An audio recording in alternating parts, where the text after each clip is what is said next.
Hi guys, welcome back to our channel. Nomination start అయినాయి హౌస్లో. But ఇక్కడ మనం చేయాల్సింది ఏంటి అంటే మీరు నేను గెస్ చేద్దాం. పోయిన వీక్ పర్ఫార్మెన్స్ నుంచి మీరు నేను గెస్ చేద్దాం ఎవరు నామినేట్ అవ్వచ్చు ఏంటి అనే దాని గురించి.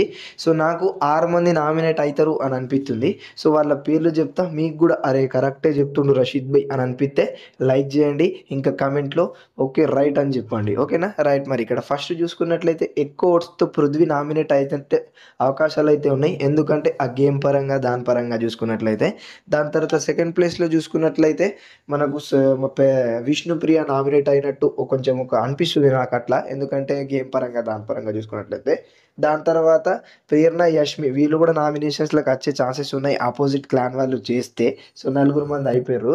దాని తర్వాత సోనియా కూడా వచ్చే ఛాన్సెస్ ఉన్నాయి. సో లేడీస్ ఎవరైతే ఉన్నారో మామూలుగా వాళ్ళు వచ్చే ఛాన్సెస్ ఉంది.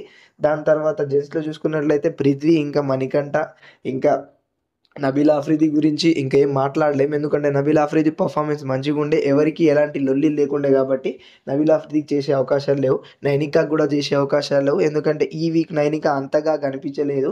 బట్ ఎవరికి ఎక్కడి నుంచి లొల్లి లేవు కాబట్టి నైనిక కూడా నామినేట్ అయ్యే ఛాన్సెస్ అయితే చాలా తక్కువ ఉన్నాయి. ఇంకా ఆదిత్య ఓం అయితే చూసిరు కదా, ఈ గేమ్ మంచిగా ఆడిండు, ప్లస్ చాలా అందరితో మంచిగానే మాట్లాడిండు. సో ఆదిత్య ఓం కూడా కష్టమే అని నాకు అనిపిస్తుంది. సో వీళ్ళు 6 మంది నామినేట్ అవుతారు అని నాకు అనిపిస్తుంది. చూద్దాం మళ్ళీ ఎవరు నామినేట్ చేస్తారు, ఏం కథ ఉంటుంది. సో ఇంకా 2 అవర్స్లో నేను పక్క నామినేషన్ లిస్ట్ అనేది అప్లోడ్ చేస్తాను. సో దానికోసం ఛానల్ని సబ్స్క్రైబ్ చేసుకుని బెల్ ఐకాన్ని క్లిక్ చేయడం మాత్రం మర్చిపోకండి. Tata, bye bye.